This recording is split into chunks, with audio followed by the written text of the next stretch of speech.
Welcome back, folks, and thanks for sticking with us on this Sunday morning. I hope you all are having a fantastic day so far. I hope you all are having a cup of coffee or some tea or maybe even enjoying some breakfast. Well, joining us now, we are talking to the folks from the American Foundation for Suicide Prevention. I want to thank you both so much for coming in today. We have Tessa Gutierrez and we have Melissa Hinojosa Zamora. Thank you both so much for coming in. Thank you for having us. Yes. Thank you. So tell us a little bit about this foundation. I'm unfamiliar with it, but I think you guys have been around for a little while. The American Foundation for Suicide Prevention, it is a national organization, but as a chapter, we have been around. Well, our presence has been around locally since 2012. And we have been a chapter since 2015, as far as South Texas. Wow. And so when did you decide, so in 2012, to kind of decide to create something like this locally? I became involved with American Foundation for Suicide Prevention. I say this not necessarily by choice, but I lost my father to suicide as a child. So it took me 32 years to talk about his death. Due to the shame and the stigma involved. But I decided that it was time that I do talk about his death because there was people around me that were being affected by suicide. I had recently lost a classmate, and I just thought it was time to start bringing the conversation up. So I got online, as we all do, and I Googled and came upon the American Foundation for Suicide Prevention. And the way that I got involved was by bringing a community walk here. And our first walk, we brought it in 2012. Wow, okay. And so this is, I think, the first time the Valley had ever opened up to the subject of suicide. And so since then, it sparked the conversation, and it enabled us to continue and bring the mission of saving lives and bringing hope to those that have been affected by suicide.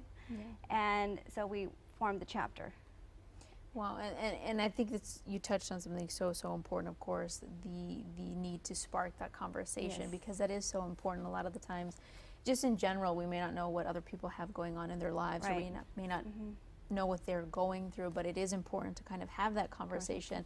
And I think that's great that you mentioned that, because a lot of times, maybe culturally, we're afraid to open up, we're afraid to talk about what's going on, or our feelings or things. So I think that's great. And so in 2012, you brought the first walk, and then you decided, okay, this is something. Were you received well? Did you have people coming out of the community saying? Yeah, we had over 1,000 walkers come. So.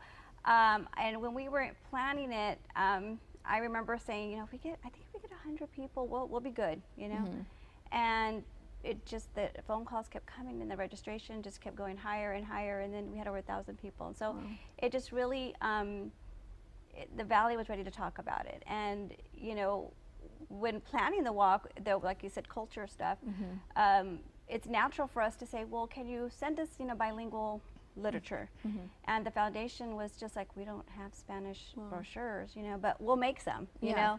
So it was because of us in the Valley that all the Spanish brochures came out, and literature, and they would send us stuff to get edited, so that's our mark to fame. Yes, no, that's amazing. But it was, and they will, call us and let us know, like, how is, can we get your advice on this? Because they do realize that culture plays an important part of this, Yeah, most definitely. And I think that's wonderful that you really did spark that conversation. You really are able to kind of break down the barrier and have that material in Spanish for folks that, that is their first language, and they need that material. They have access to it. So I think that's wonderful that, something like that started right here in the Rio Grande Valley. So, I mean, that right there is just a wonderful first step, and that's great.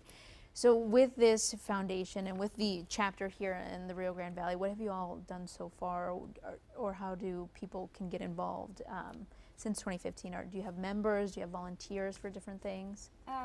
We're a volunteer-run foundation. Most of us are survivors like ourselves, Tessa came on board with us in 2013. Yes. So, coincidentally, as Melissa mentioned, in November 2012, she had the first walk. and I lost my mom in November of 2012, that same year. So little did I know, of course. And so the following year, somebody invited me to the Out of the Darkness walk, and it was freezing cold, raining, and I still made it out there with a hot chocolate. And that was, for me as a survivor, that was my first moment of feeling just in my own skin, just like I belonged somewhere, because of the shame and the stigma that I felt. I couldn't, voice out, the loss of my mom was by suicide, and felt like I was getting looked at funny, or that I didn't want to get that look of "ay, pobrecita," because that's not the kind of attention I was wanting. But there at the walk, I felt like everyone knew and understood how I was feeling, and it felt like a safe place. So, I emailed Melissa afterwards right away. How can I get involved? How can I help? And she's like, well, we're always looking for volunteers to help for the walk. And so I was okay. So I started, creating my own team in honor of my mom. And so I started, social media, family, friends, inviting them out to the walk, creating my own team. And that's how I slowly got involved with fundraising money for the efforts. And then last year, yes, I became a board member, and I do outreach and education for the Valley. So I do a programming which is called Talk Saves Lives, and it's just a basic foundation, if you will, of just suicide prevention and the awareness and signs of, of someone who's struggling. And we've gone as far as Port Isabel to do a talk, to Edca Chelsea, to locally Sherryland McCowan, Edinburg, and I know we've been reached out to as far as from Falfurrias. Wow. And Melissa made the drive out there. So there are many ways to get involved. We've gone to tabling sessions at the Hunter Expo, and we've tabled here and there, but we're always looking for help, just because it is a volunteer run, and we are trying to cover the whole valley, which is a lot. It is very big, no, but I think you guys are doing amazing things and making those drives and going to these places that are asking for, your help, your advice, your input. So I think that's great. And I know you touched on something a little bit of the stigma and what is associated with suicide, and we can just touch a little bit on it, because I know maybe folks aren't familiar, or they've never been affected in any way, maybe they're not. So what are some of the things that can be associated with suicide, and how you mentioned, just how you were personally affected a little bit by it? I guess I can say with my background, it was a shock to many people, because a lot of people who are struggling with depression or bipolar or anxiety, they kind of put on this mask, and on the outside they might look okay, and very, my mother, she worked efficiently at just making it just seem like everything was flowing fine, but behind closed doors, she struggled, and little did we know how to help her.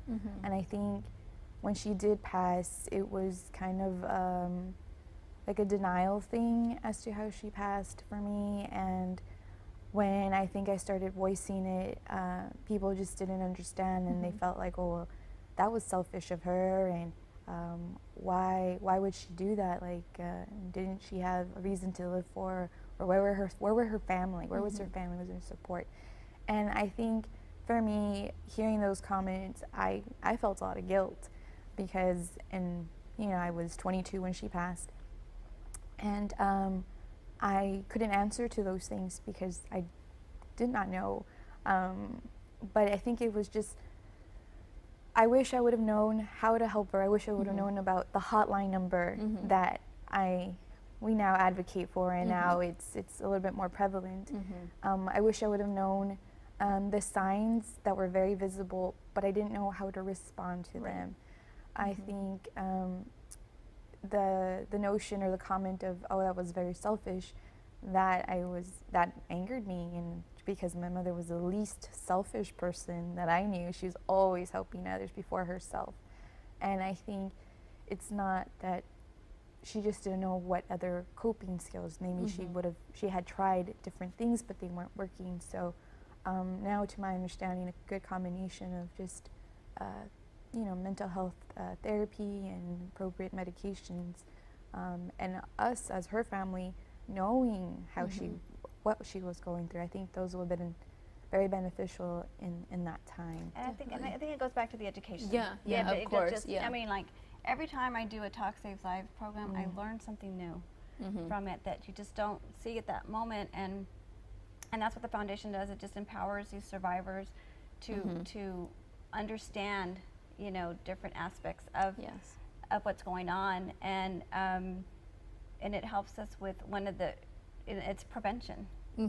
It is, because I try to tell people that's one of the obstacles that we have, and one of the challenges is trying to get people involved before, as far as prevention, because it's a lot harder when it's after and it's us, and so we're trying to prevent people from coming out after, because it's a lot harder than helping prevent, and that's just through education. Definitely, and we are going to take just a quick little break, folks, and we will be back. And of course, we're going to talk more about, education and important, but also different ways that you can get involved and help out. And we will be right back in just a few moments, so make sure to stick with us.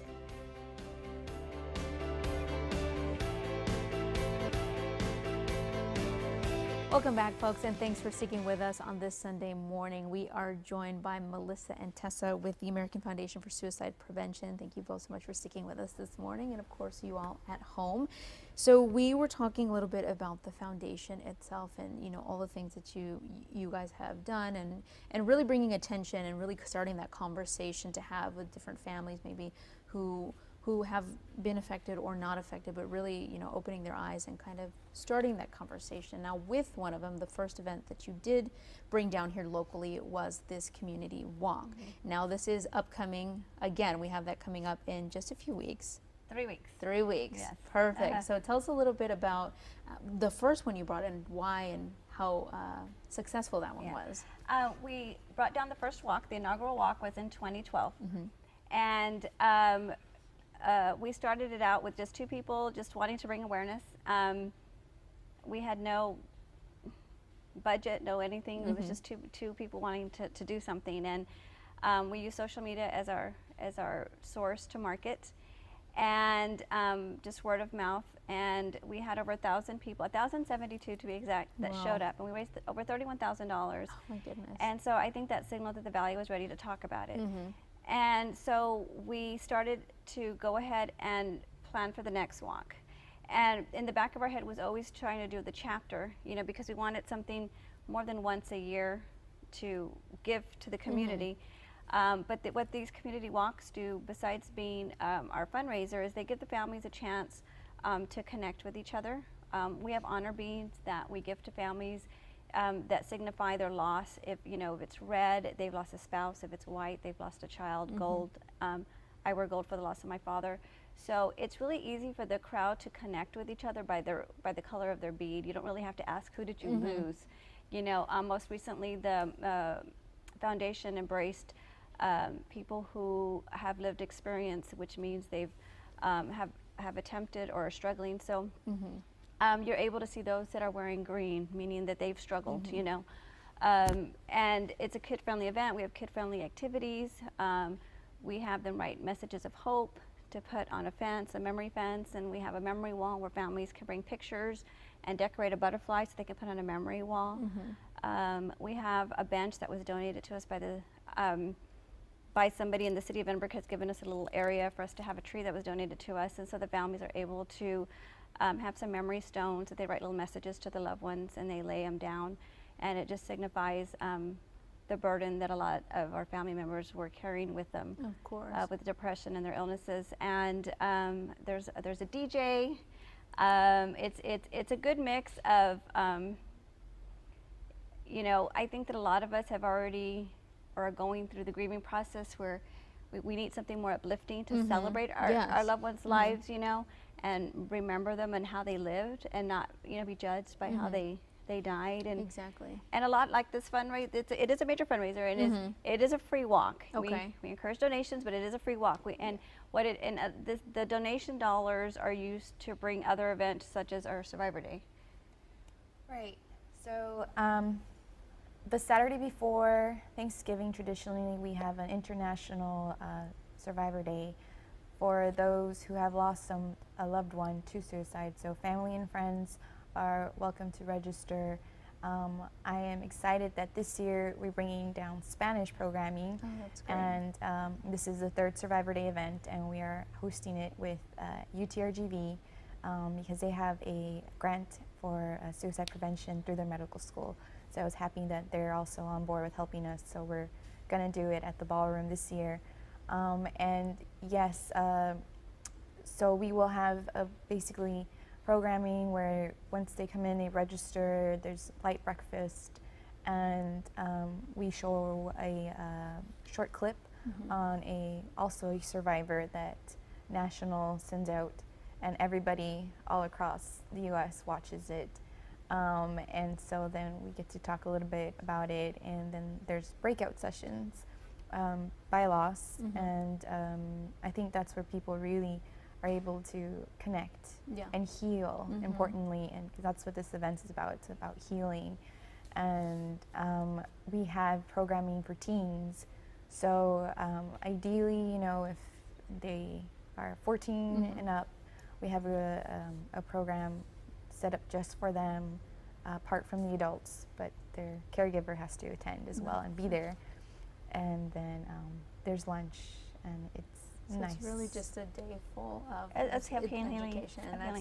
And that's really great that you both are participating in this and really bringing awareness and bringing this down. So quickly before we go, I just want to go ahead and share the website so that people can go and register for this walk, and they can go and get some more information, of course, if they want to participate in the Survivor Day, or any just to get some educational information, just to become a volunteer. So we can just get the website up. Now, folks, you can go and register there for Survivor Day, of course, and if you want to get some more information, you can go ahead and give them a call as well. Thank you both so much for coming in today. I greatly appreciate it. Thank you so much. All right, folks. Well, that's going to wrap it up for us here on this Sunday morning. I hope you all have a fantastic weekend.